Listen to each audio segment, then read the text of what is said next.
Você tem um desse? Sou louca pelo meu. Na verdade, adoro todas as minhas coisas. Já se perguntou de onde vêm todas as coisas que compramos e para onde vão quando nos desfazemos delas? Não conseguia deixar de pensar nisso, por isso quis saber mais sobre o assunto. E os livros diziam que as coisas se deslocam ao longo de um sistema. Da extração, para a produção, para a distribuição, para o consumo e para o tratamento de lixo. Isso tudo se chama a economia de materiais. Bem, estudei um pouco mais. Eu passei 10 anos viajando pelo mundo atrás de pistas de onde vêm as nossas coisas e para onde vão. E sabe o que eu descobri? Esta não é toda a história.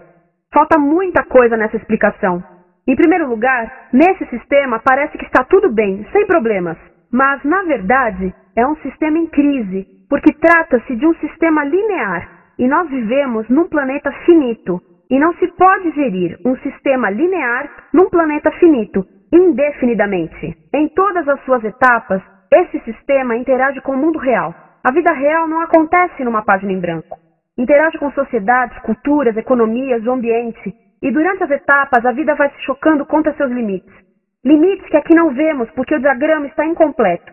Então voltemos atrás para preencher alguns espaços e ver o que falta. Uma das coisas mais importantes em falta são as pessoas. Sim, pessoas.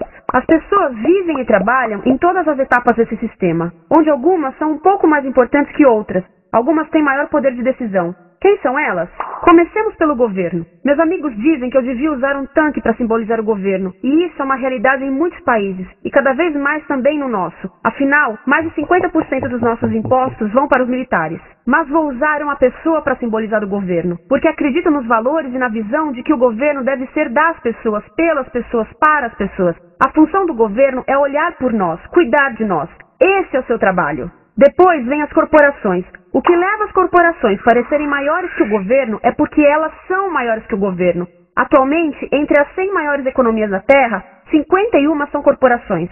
À medida que as corporações foram crescendo, em tamanho e poder, assistimos a uma pequena mudança no governo, como se estivessem mais preocupados com o bem-estar deles do que com o nosso. Muito bem, então vejamos o que mais falta nessa imagem. Começaremos pela extração, que é uma palavra pomposa para exploração de recursos naturais, que por sua vez é uma palavra pomposa para destruir o planeta. A verdade é que cortamos as árvores, arrebentamos as montanhas para extrair os metais, consumimos toda a água e exterminamos os animais.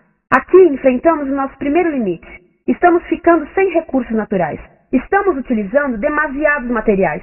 Sei que isto pode ser difícil de ouvir, mas é a verdade. Por isso temos que lidar com isso. Durante apenas as 3 últimas décadas, foram consumidos 33% dos recursos naturais do planeta. Desapareceram. Cortamos, minamos, perfuramos e destruímos o planeta tão depressa que estamos debilitando a capacidade do planeta para sustentar o nosso modo de vida. Onde eu vivo, nos Estados Unidos, resta-nos menos de 4% da nossa floresta original. 40% dos cursos de água estão impróprios para o consumo. E o nosso problema não é apenas estarmos utilizando demasiados recursos, mas o fato de estarmos utilizando mais do que a nossa parte. Temos 5% da população mundial, mas usamos 30% dos recursos mundiais. Se todos consumissem ao ritmo dos Estados Unidos, precisaríamos de 3 a 5 planetas. E sabem uma coisa? Só temos um. Então, a resposta do meu país a essa limitação é simplesmente ir tomar dos outros. Esse é o terceiro mundo, que alguém dirá tratar-se apenas de uma expressão para designar o local para onde foram as nossas matérias-primas. E o que é que acontece? A mesma coisa, destruição do local. 75% das zonas de pesca do planeta estão sendo exploradas ao máximo ou além da sua capacidade. Desapareceram 80% das florestas originais do planeta. Só na Amazônia perdemos 2.000 árvores por minuto, o equivalente a um campo de futebol por minuto. Então, e as pessoas que vivem aqui?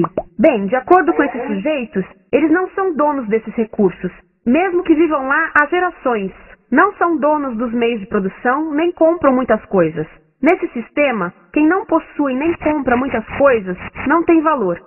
A seguir, as matérias-primas seguem para a produção, aonde utilizamos energia para misturar químicos tóxicos com recursos naturais para produzir produtos contaminados com tóxicos. Há atualmente no comércio mais de 100.000 químicos sintéticos. Apenas um punhado foi testado para avaliar o seu impacto na saúde, e nenhum foi testado em relação aos impactos sinérgicos na saúde, ou seja, a interação com todos os outros químicos aos quais estamos expostos diariamente. Por isso, desconhecemos o impacto total deles na saúde e no ambiente. Mas sabemos uma coisa: os tóxicos entram e saem. Enquanto continuarmos a introduzi-los nos nossos sistemas de produção industrial, continuaremos a inserir esses tóxicos nos produtos que levamos para nossas casas, trabalho e escolas, e claro, para nossos corpos, como os BFRs, ou retardantes de incêndio à base de brometo, que tornam as coisas mais resistentes ao fogo, mas são super tóxicos. São neurotóxicos, ou seja, tóxicos para o cérebro. O que é que estamos fazendo usando esses químicos? Apesar disso, os usamos em nossos computadores, eletrodomésticos, sofás, colchões e até alguns travesseiros. Sim, pegamos nossos travesseiros, os revestimos com neurotoxinas, levamos para casa e dormimos por 8 horas com eles. Não sei, mas acho que num país com tanto potencial, poderíamos ter uma maneira melhor de evitar que as cabeças peguem fogo à noite. Sabia que essas toxinas vão se acumulando ao longo da cadeia alimentar e se concentram nos nossos corpos? Sabe qual é o alimento do topo da cadeia alimentar com o nível mais elevado de químicos tóxicos? O leite materno. Isto significa que os menores membros das nossas sociedades, os nossos bebês, recebem as maiores doses de químicos tóxicos das suas vidas a partir do leite das suas mães. Não acha que é uma incrível violação? A amamentação deveria ser o mais importante ato humano de nutrição. Deveria ser algo sagrado e seguro. A amamentação continua a ser o melhor e as mães devem amamentar, mas nós deveríamos proteger esse ato. Eles deviam protegê-lo. Eu pensava que zelavam pelos nossos interesses. As pessoas que mais sofrem com esses produtos químicos são os trabalhadores das fábricas. Muitos são mulheres de idade reprodutiva que trabalham com toxinas que afetam a gestação, carcinogênicos e muito mais. Agora eu pergunto, que tipo de mulher em idade reprodutiva trabalharia num emprego deste, exposta a estas toxinas, a não ser uma mulher sem outra alternativa? Essa é uma das maravilhas desse sistema. A erosão dos ecossistemas e economias locais aqui garante um fluxo constante de pessoas sem alternativas. No mundo, há 200 mil pessoas por dia se deslocando de ambientes que as sustentaram ao longo de gerações para cidades, onde muitas vivem em bairros de lata, à procura de emprego, por mais tóxico que seja. Não só os recursos são desperdiçados ao longo desse sistema, mas também pessoas, comunidades inteiras são desfeitas. Sim, as toxinas entram e saem. Muitas delas saem das fábricas em produtos, e muitas mais saem como subprodutos, ou poluição. E estamos falando de muita poluição. Nos Estados Unidos, as indústrias admitem liberar mais de 1.800.000 quilos de químicos tóxicos por ano. Deve ser muito mais, porque isso é o que eles admitem. Trata-se de outro limite, porque quem quer ver e respirar 1.800.000 quilos de químicos tóxicos por ano? Então o que eles fazem? Mudam as fábricas poluidoras para o estrangeiro, para poluir outros países. Mas, surpresa, grande parte dessa poluição volta para nós trazida pelo vento.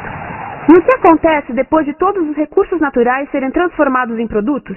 Passam por aqui, para a distribuição, o que significa vender todo o lixo contaminado com toxinas o mais rápido possível. Aqui, o objetivo é manter os preços baixos, com as pessoas comprando os produtos em constante movimento. Como eles mantêm os preços baixos? Pagam salários baixos aos trabalhadores das lojas e restringem o acesso aos seguros de saúde sempre que podem. Tudo se resume em exteriorizar os custos. O verdadeiro custo da produção não se reflete no preço. Em outras palavras, não pagamos aquilo que compramos. Outro dia estive pensando nisto. Ia a caminho do trabalho e queria ouvir as notícias. Por isso entrei numa loja para comprar um rádio. Encontrei um pequeno rádio verde engraçado que custava $4,99. Na fila do caixa pensei, como $4,99 podem refletir o custo da produção e transporte desse rádio até ele chegar nas minhas mãos? O metal deve ter sido extraído na África do Sul. O petróleo provavelmente do Iraque.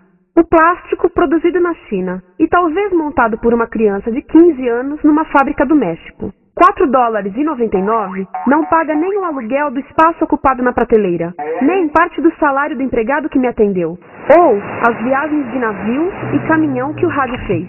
Foi assim que eu percebi que eu não paguei o valor do rádio. Então, quem pagou? Estas pessoas pagaram com a perda do espaço dos seus recursos naturais.